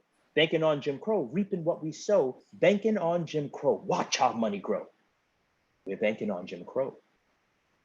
Educated colored folk like Dr. A.C. Jackson and J.B. Stafford Esquire came here from all over the country to set up shop and to seek opportunities not available to them in other parts of this fair land. The area between Greenwood Avenue and Pine and Archer Street housed 21 restaurants, 30 grocery stores, banks, law offices, realtors, several hotels, including the Stratford, churches, a hospital, a post office, and even a movie theater with seated well over 1,000 people, all owned, operated, and patronized by Black Americans. The area was so full of wealthy Black folks, it became known as Negro Wall Street. Now the scene is set. The players are in place. It's Monday, Memorial Day, 1921, and we are about... Not now, Jimmy. Oh, I'm sorry. I thought you were someone else. Of course you did, fancy pants, because you are not paying attention. I beg your pardon? You're missing your leading lady. You can't have a spectacle without a leading lady. Well, we have a leading lady. Julia Jackson, wife of Dr. A.C. Jackson. Oh, I'm sorry, but I have to agree with Augusta Stratford. Julia is just blah. I doubt Mrs. Stratford would use a word such as blah to describe anyone. That's neither here nor there. I'm the leading lady, and you can't tell this story without me. And you would be? I would be Sarah. Sarah Page. You have got to be kidding me. I guess I'm gonna have to do this all by myself. Hey, Steve, give me something sexy with a beat. It's 1921. Yeehaw! I want to have some fun and gnaw on every tasty dish that walks by. This one's looking my way. Oh my! I've been married once before. That entire life's a bore. I'm 17 and free and wild and not my mama's child. It's 1921. You know I want to have some fun. And so I see a guy I like. I wink. And I don't care just what you think, because you don't matter to me. What you say is clatter. You see, I live my life just how I like, whether with a Pete or Tom or... Can you blame me? I've newfound freedom. Or do you shame me for what I do? You can't tame me, so don't mislead him. No one can claim me. And you'd be who? It's 1921. You know I want to have some fun, so I see a guy I like, I wink. I don't care just what you think, because you don't matter to me. What you say is clatter. You see, I live my life just how I like, whether with a Pete, or Tom, or Mike, or Gene, or Frank, or Steve, or Dick. I like them tall or rich, or thick and short, or broke. It's black and white, whether calm, cool, or collected, or all a fright. It's 1921. I'm breaking all the rules. It's 1921, and I don't suffer fools. It's 1921. Life's better than it seems. It's 1921. To Tulsa, I chase my dreams. It's 1921. Can no longer live like you. It's 1921, and nothing is taboo. So now, do you remember me? How could I ever forget you? No, really, how can I forget you? You're funny, Fancy Pants. If audience vote was assignation. I like that in a man. If the vote was assault. I didn't know you people could be funny. If the vote was accident. Now you can proceed with the storytelling. It's Monday, Memorial Day 1921. Most shops are closed and people all over the country are getting ready to celebrate the hefty price of democracy. The Jackson home. AC enters carrying a couple of packages. Julia, children, come. I have surprises. 5-year-old girl. Daddy, and a Daddy! 10-year-old boy run in and hug AC. Children, you're smothering your father. What is all the ruckus, Dr. Jackson? Well, Mrs. Dr. Jackson, I've returned from the avenue. I managed to find a store or two open, so I come bearing gifts. AC hands them boxes. You shouldn't have. You're going to spoil them rotten. And for you, my love. You really?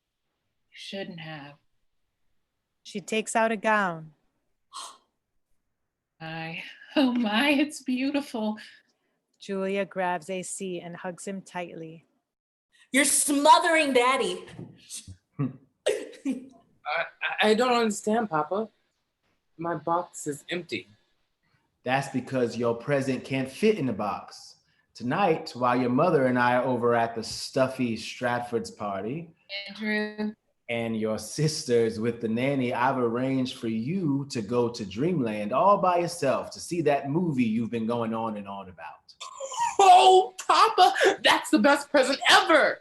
Boy starts to go to AC but stops short. Aren't you going to smother Daddy too? It's not proper. oh, go smother your father. Boy runs over and gives AC a huge hug. And what about you, sweetie? Aren't you going to open your present? Oh, of course I am. But everyone needs to look at me first. Girl pauses for a moment, then opens the box. Inside is a stuffed teddy bear.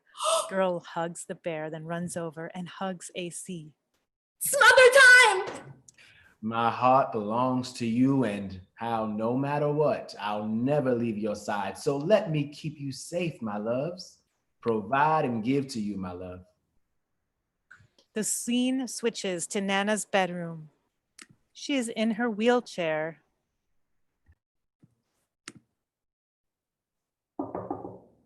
Nana, why are you still staring out the window? You were supposed to be getting dressed. We have to go.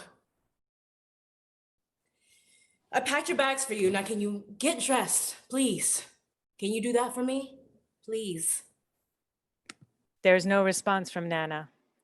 Millie goes about getting some clothes to dress her. It's really not that hard. Well, I suppose it is with the stuffed bear in your hand. Millie takes the bear from Nana and tosses it on the bed. I don't need another child. My hands are full with the one I gave birth to. Please, God, let the doctor be right about this.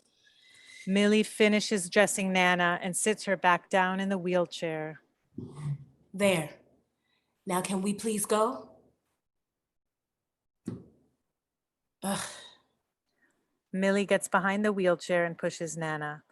As they are leaving, the ballet boy enters, picks up the stuffed bear and holds it out to Nana, who looks longingly toward him and reaches for the bear. Lights cross-fade to courtroom. End of excerpt.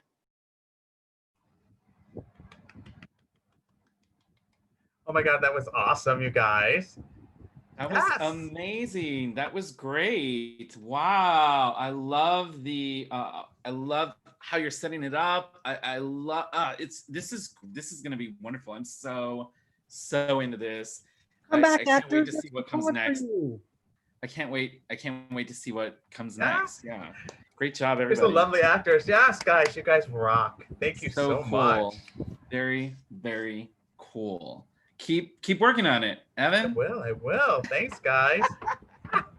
Great work, Evan. How are people gonna vote? That's my question. How does the vote? The vote happens when people come in. When they come in to see the show, they'll be given a little slip of paper and taken a vote. And while all this first part is happening, the vote will be tallied. Okay. And then the vote is going to be delivered cute right after this. This is gonna be cool. This is gonna be great. I can't wait to see where this goes next. So thank you again, y'all. Yeah, thanks, guys. Awesome. Olivia, are you there, Olivia? It's me, David. Olivia Revel, how are you? Good. How are you? Awesome. Are your actors here? I hope so. Yay. Hi, actors. Well, go ahead and tell us about your piece and introduce your actors and take it away. This is another play about a president, because that's all I seem to write. It is one that I brought in. I think I did it in the very first Zoom volume, whatever, 10 volumes ago. It's a game show where it's basically a game show for the president of the world. 4 women have been in the competition. We're right at the very end of the play right now.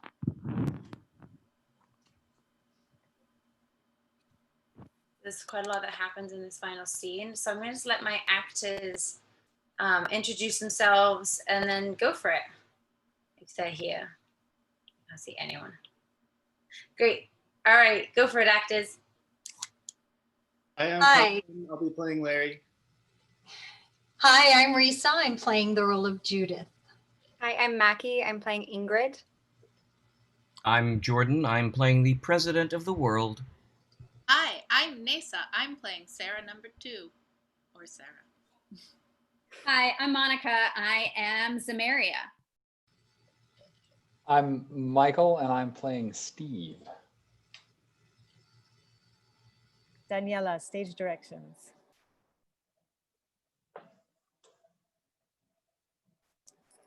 I think that's everyone. All right, president of the world. A dark stage. We are obviously backstage of the show. Steve comes sneakily onto the stage. He's dressed all in black. This moment should look like the moment in Animal House when Jim Belushi is sneaking to put the horse in the dean's office. Steve comes on stage and looks around, does a roll on the floor, then runs to the other side of the stage, then jumps, turns, looks around, then sneaks around some more. He then runs off stage. Lights up on the contestants on stage. The president is standing too close to Ingrid. The women, the president, and Larry are all shouting over each other. None of them hear the voice saying they are back. And we're back in 3, 2, 1. I don't care what you say. This is all completely outrageous. Can you just back the fuck up? I don't really know why we're all shouting, but I'm going to shout too! Okay, you ladies need to just calm down. Oh, don't tell me to calm down. All I wanted was to help my people. Ladies! I think if we all just take a breath. All I was meaning is that none of you have what it takes to do this job. And so I will be writing my name on the ballot. And what we are saying is you can't do that. That's right. According to the laws created by the first president of the world, the president can only complete the show once, and so only serve one term. It is written. Right, yeah, she's right. You can't write yourself in. I think you'll find that a president can do whatever he wants. That's exactly the opposite of what you should think. You were chosen by the people, for the people. You can do whatever they say is right to do. Well, the people are idiots. They don't know what they want. They think what I tell them to think, and they will believe what I tell them to believe because I am the president. Can everyone please get back to their places? We are about to go back on air. You've been on air for a couple of minutes, actually.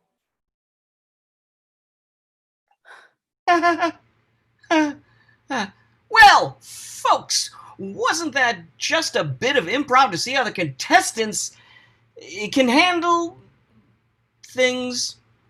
Larry sprints off stage. The women stay where they are. Ladies, why don't we get back to why we are all here? It will soon be time to choose our president, and it's still anybody's race.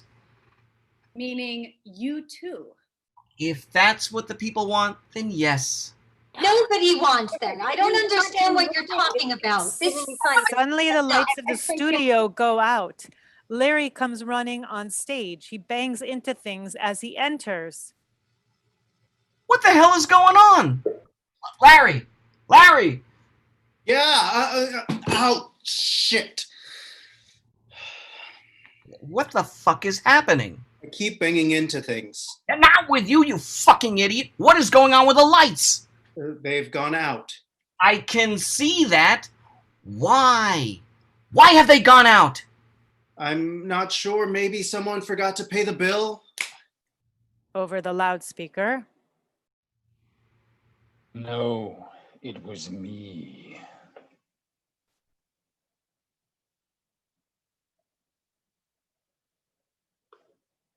God? No, it's not God. It's Steve. Oh, that's nice. Good to see you landed on your feet, Steve. Pulled yourself up by the bootstraps and got a new job. What? No, I didn't get a new job. I'm taking over. Ooh, CEO. Very nice. That's a good move, Steve. Can someone please shut her up? What are you doing, Steve? Just because you're bitter about losing your job doesn't mean you can shut down the most important show on television. This show is a joke. Steve? Hey, Steve, it's Larry, your buddy. Why don't you just come down here and we can sort this out together? Well, don't listen to him, Steve. I think he's one of them again. Larry turns suddenly, looking directly at Zamaria. She goes flying across the stage as if thrown by some invisible force. What the fuck was that? Fucking Christ, Zamaria. Larry, what the hell? How did you do that? Larry is no longer here. Quick, ladies, meet me at backstage. We can't hear you, you know.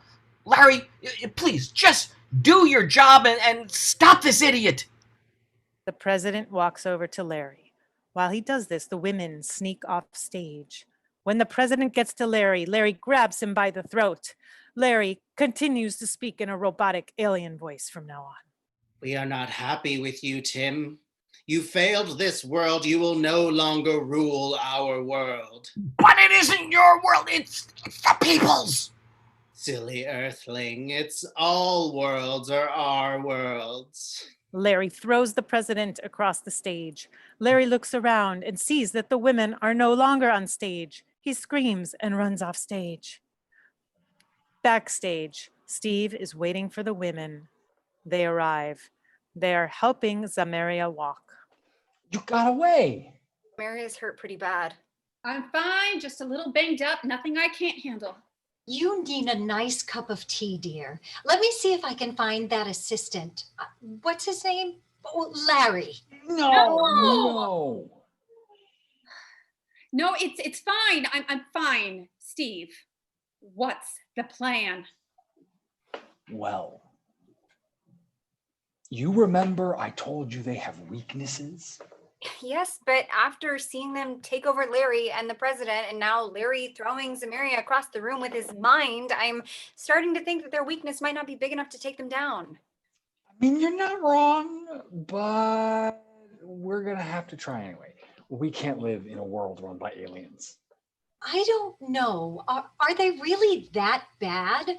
Have they really done anything worse than anyone else who ran this world in the past? They're trying to take our freedom, Judith. They want us to all be the same, to not think for ourselves. They won't be happy until we all have a one mind, their mind.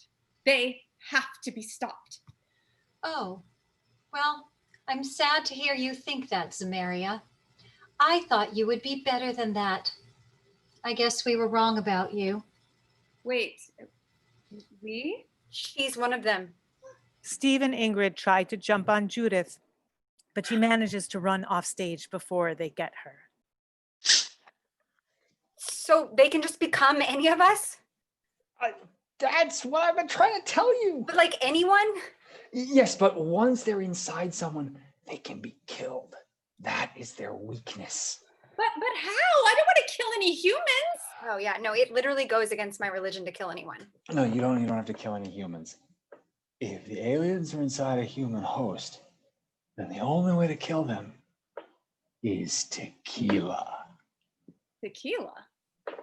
So the aliens are sober? Kind of. Basically, it burns up their essence. The higher the proof, the better. Okay, so all we need is a load of tequila and then we can drown Larry and Judith in it. There was a load of alcohol earlier on the show. Where did you keep it, Steve? Well, here's the thing about that. You drank it all, didn't you? Not just me, Sarah too had some too, but yeah, it's all gone. Shit. Well, there has to be some somewhere. Maybe in the cellar. Wait, this soundstage has a liquor cellar? Yeah, all the big studios have them. Most people who work on these shows are alcoholics. Okay, Steve, lead the way. I wonder what happened to Sarah too. I hope she's okay. They head off stage in search of tequila. Larry and Judith enter. They figured me out. It doesn't matter now. We need to stop them before they ruin all our hard work. Should we tell? No. No, not yet. They don't need to know yet. What about Tim? Should we assimilate him? I thought we already had. He seems to be on our side in all of this. No, he is just a suck-up. Okay, well, let's leave him for now. I told Steve that tequila is our weakness, so most likely he will be on his way to find tequila to kill us. That's hysterical. How would we have Taco Tuesday without tequila? That makes no sense. I know. He's just so easy to fuck with. Amazing. Okay, well, they probably headed to the cellar. As they are walking off stage. Tequila. What an idiot.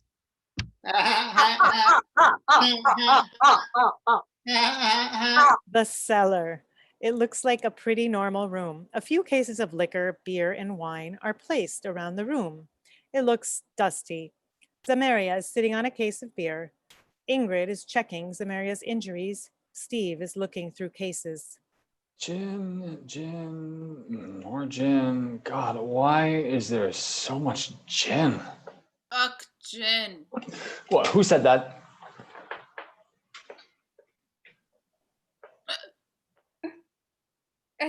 It came from back there. They all creep carefully over to the cases. Suddenly, Sarah too pops up from behind it. Jesus, Sarah, what the hell are you doing back there? So loud. Why are you hiding behind crates? I'm not hiding. I was sleeping. You've missed so much. Who won? No one's won yet. I don't think anyone will ever again. Aw, that's a bummer. I was rooting for you, Sarah One. Demaria, and thank you, that's kind, but how on earth did you end up down here? Ah, well, Steve and I were drinking pretty heavily after the talent show, and I passed out. And then, when I woke up, I was in this dark room backstage, so I wandered around for a bit and found a room that smelled like alcohol. So I went in, and then I drank some more. And then you guys turned up. What have you been up to? Oh my God, where to start? The beginning, probably. Well, in the beginning, God created the earth, and then since then, the people of the world have destroyed it, and then aliens took over and made things even worse. Shit, okay, wait. Aliens? Basically, aliens have been running this contest for the last however many years and are trying to turn us all into one of them. They got Judith. Not Judith! Oh God, why? Why Judith? Larry and Judith suddenly enter. And Larry! Yeah! Stay back. I've got tequila and I'm not afraid to use it. Oh no, Judith, they have tequila, our only weakness. Whatever shall we do? Oh no. Oh me. Oh my. Help. Help. They aren't really reacting in the way I thought they would. Yeah, they don't really seem to be scared. Maybe they'll be scared of this. Sarah grabs a bottle of liquor, stuffs some material into the top of it, and lights it on fire. Catch, bitch! She starts to throw it at Larry and Judith. Everyone is in shock. Oh shit. Shit, stop simulation! All of the humans freeze in place. Sarah is still holding the bottle, but it's in mid-throw. Grumpto, damn it. Why did you stop it?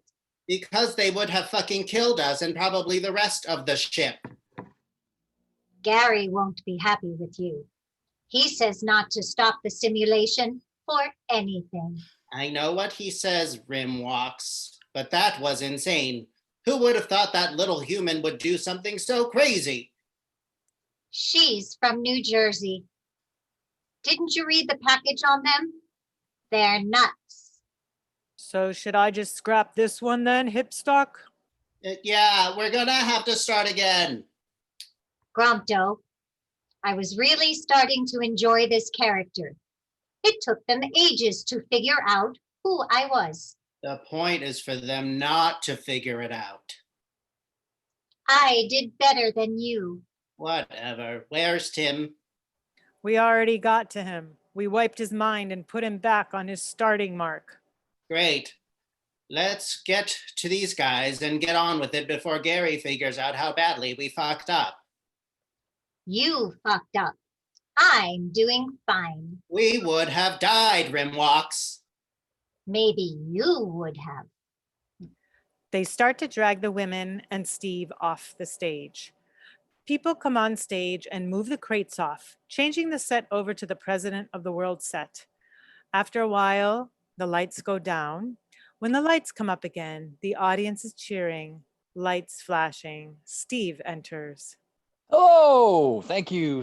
Wow, so great to see you all. Hi, thank you. Oh, wonderful.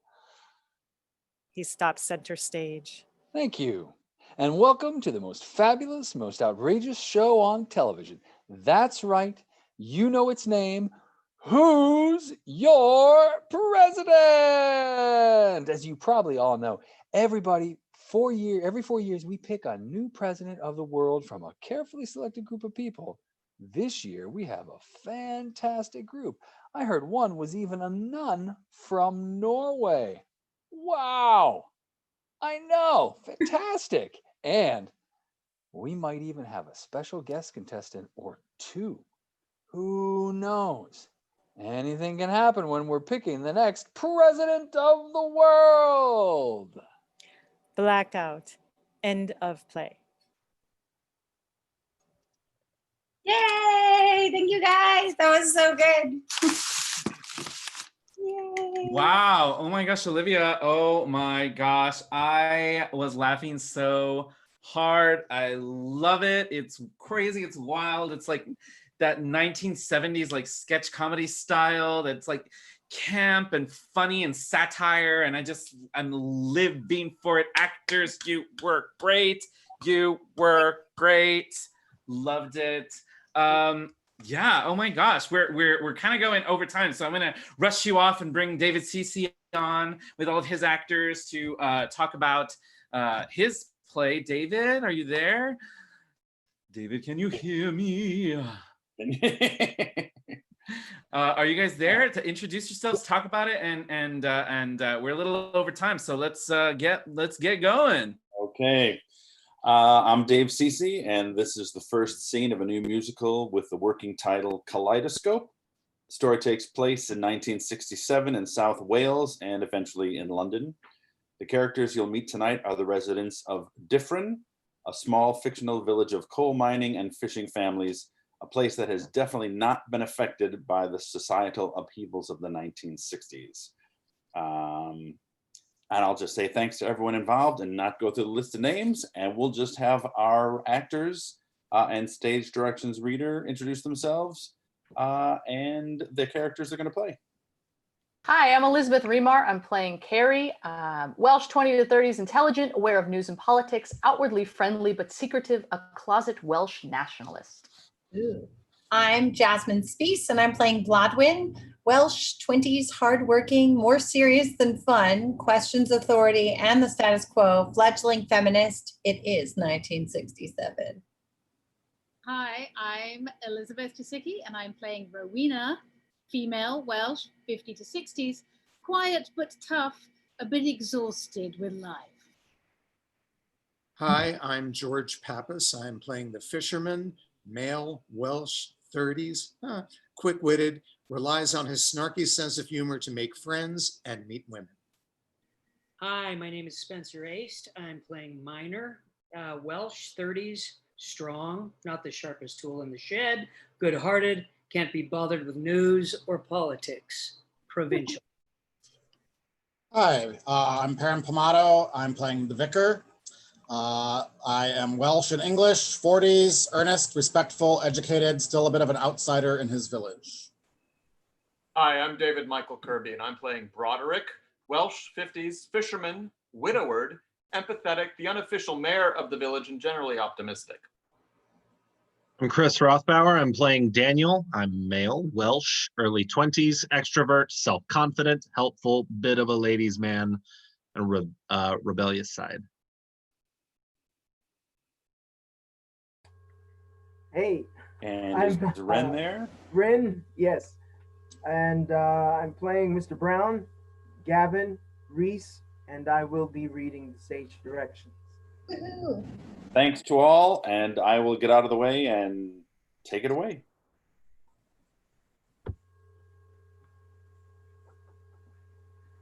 Kaleidoscope musical, Act 1, Scene 1. A damp evening in the spring of 1967 in a small village in the south of Wales. The mood in the Red Dragon, the village's only public house, is bright. An old but charming relic from a bygone era. The pub contains a few mismatched tables, chairs, and bar stools. Carrie works behind the bar and chats with Blodwyn, Minor, Fisherman, and Gavin drink together at one table, while Vicar reads his newspaper at another. Mr. Brown enters the pub, wrestling with his wet umbrella and an unequally wet folding road map. Pardon me, could someone tell me how to get back to the main road to London? That out there be the main road to London. Well, it's not like that's the only road he could take. Just what road would you send him down? He could take the Old Stone Highway just east of the village. Oh no, that'll set him back a good 45 minutes. That's the shortest way to London, what with all the detours. No. As the villagers continue arguing about the best route, Gavin stands up. Come on.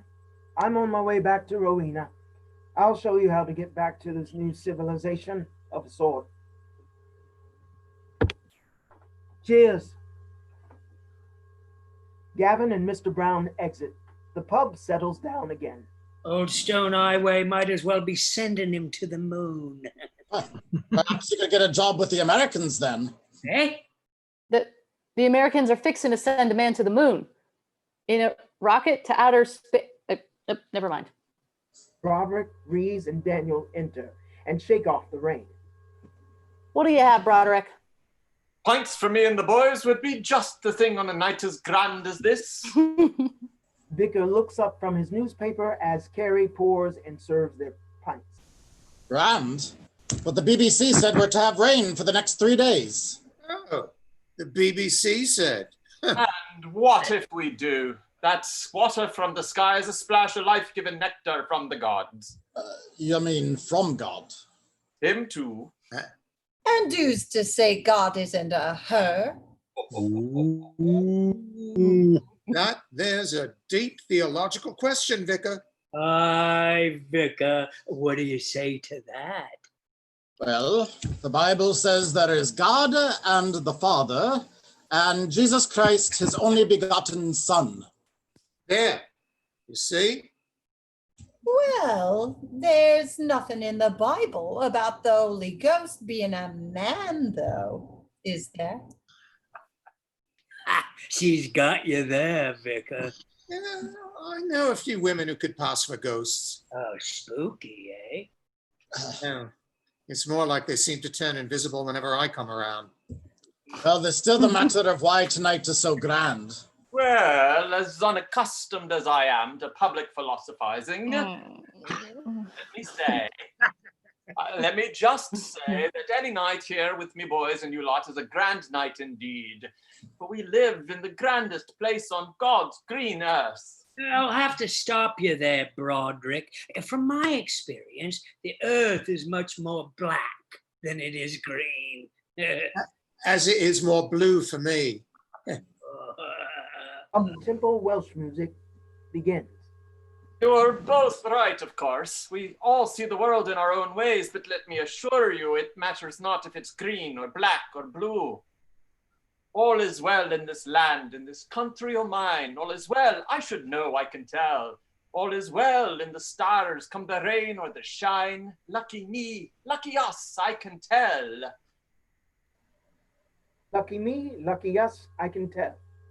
All is well in this place, in this village I love. All is well, I should know, I can tell. All is well, for we fit like a hand in a glove. Me and you and me, I can tell. Me and you and me, I can tell.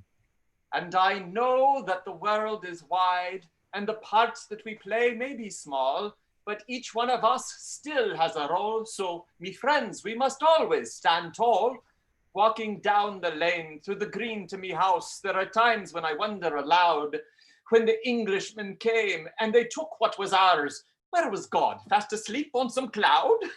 All is well around the pub when I'm drinking with you. All is well, I should know, I can tell.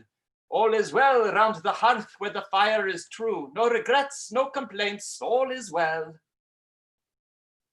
No regrets, no complaints, all is well.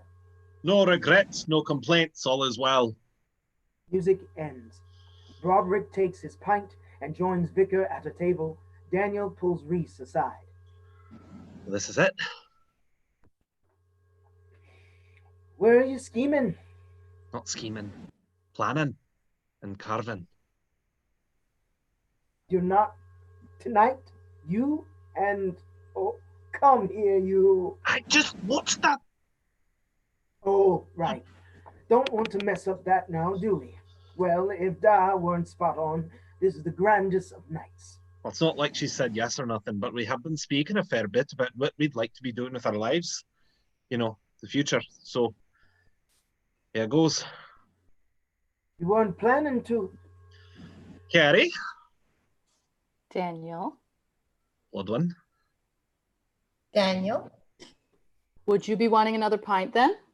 No, actually, I was hoping to speak with Blodwin?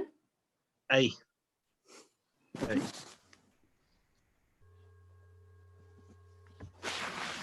Carrie nods and walks down the bar. Well, out with it, Daniel.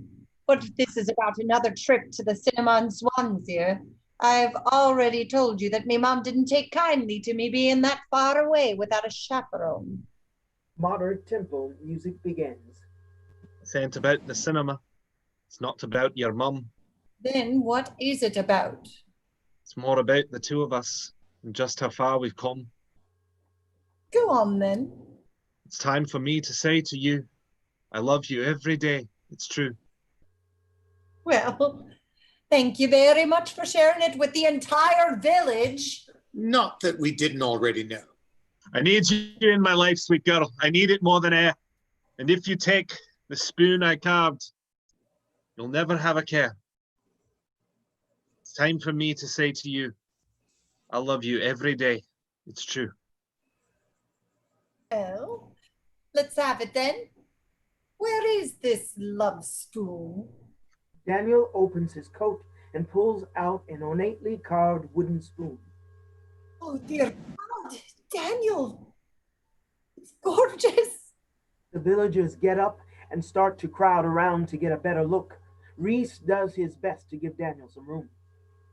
And I'm down in the mine, and the darkness is all I can see. I think of you and only you, and then my mind is free. When I'm up late at night and the ocean is all I can hear, I think of you and only you, and then my mind is clear. I know not what tomorrow brings except today that's new.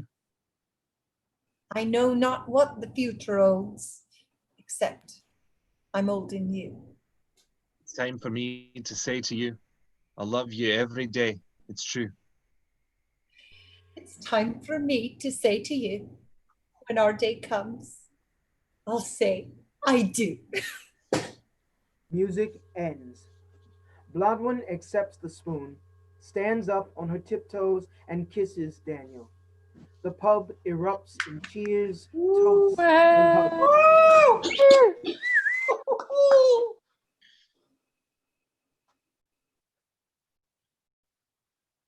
To Daniel and Blodwyn. And just how did you know they were in love? Oh, I happen to be a good friend of the groom's da. How is that so? I happen to be a good friend of the groom, and that is closer to the source. He's not. Is so. There, boys. We're all good friends here. Come on, I'll buy you both a pint. Vicar herds fishermen and miner toward the bar. The vicar's buying us a pint. What do you think he wants in return? Probably your soul. That is, unless you've already sold it. Pub door slowly opens and Gavin enters as if in a daze, followed by Rowena. She follows him to Carrie at the bar. A couple of whiskies, dear, straight up. All right then, Gavin. Carrie pours 2 whiskeys and Gavin takes them both. Be a dear and pour one for me as well, won't you? Gavin downs one of the whiskeys while Carrie pours a third, which Rowena begins to nurse. Broderick crosses the pub. Rowena? Mournful music starts. It looked like any other letter, it did. Nothing out of the ordinary, nothing that'd make you suspect. What's happened? I was going through the post. There were only a few. A letter from my sister and a notice past due. When the third looked at me, just a wisp of a thing, not a hint of the news or the change it'll bring.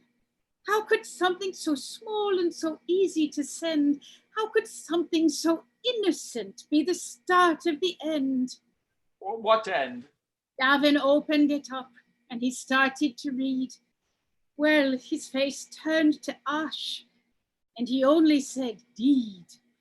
And the post left his hand and it fell to the floor. So I grabbed it straight away as he walked out the door. How could something so small and so easy to send, how could something so innocent be the start of the end. Rowena, dear, what letter? What did it say? Rowena pulls a crumpled letter out of her coat pocket and reads it aloud. To the owner or owners of the address above, you are hereby notified that your land and your house, which we very much love, have been officially reclassified. You have just 30 days to remove both yourselves and any personal items therein, for the route of the motorway has been set and construction is soon to begin. What? How could something so dark, with such terrible news, be enclosed in a post like a bill for some shoes? How could something so small and so easy to send, how could something so innocent be the start of the end?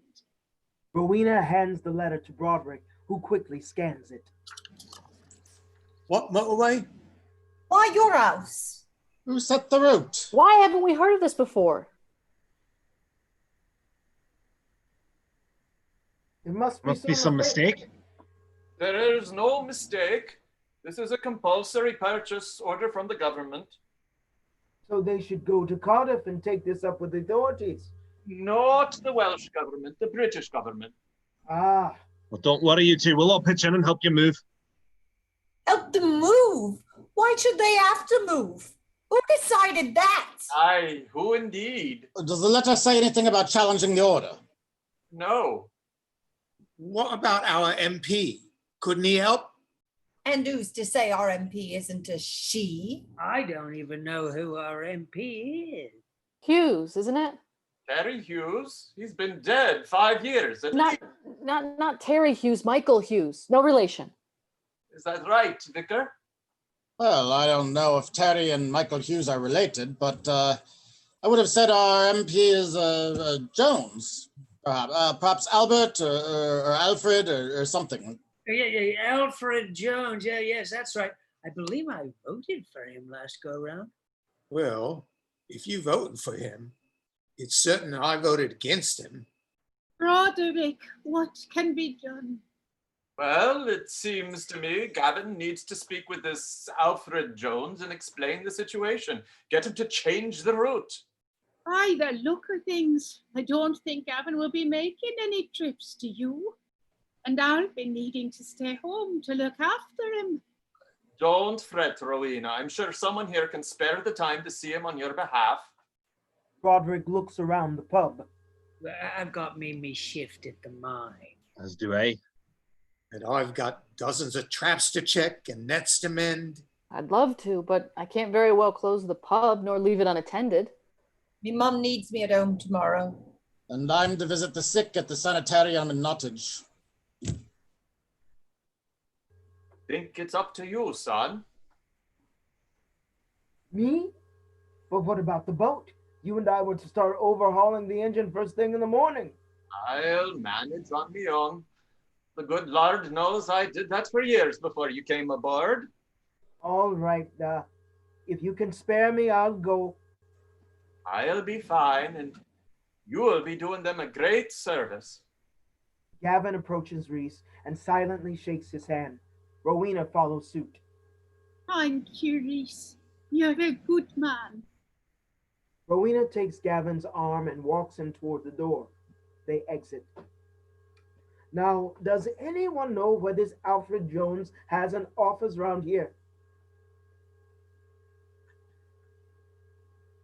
The pub erupts in an argument about the location of the MP's constituent office. Reprise of earlier Welsh folk music begins, more slowly. Reese takes a step back, sings to himself. Are things well in the world when it spits in your eye? Are things well? Who can say? Who can tell? Nothing sure in this world, but we'll give it a try. Are things well? Who can say? Who can tell? If I leave at first light, I'll be done in a day. Time to go, maybe show all is well, and get back to me boat and me fish straight away. I should only be gone for a spell. I should only be gone for a spell. Music ends, light shift, end of scene.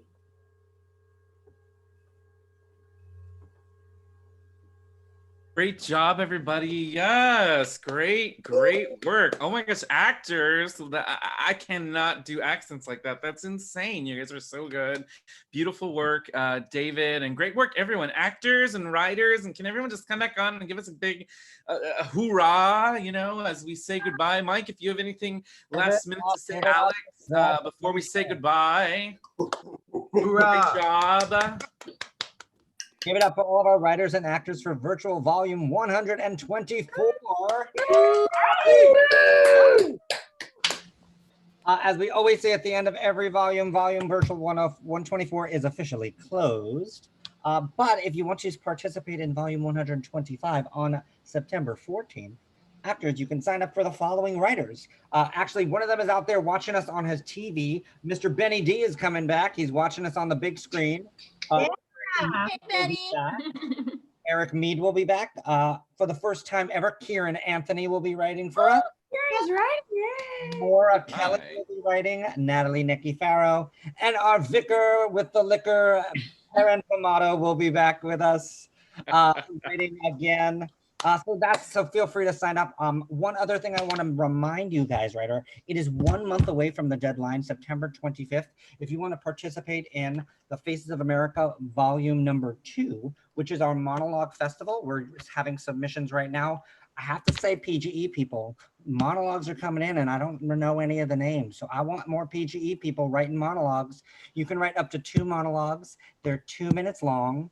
The theme is obviously Faces of America, and somewhere in the monologue, it has to have the word home.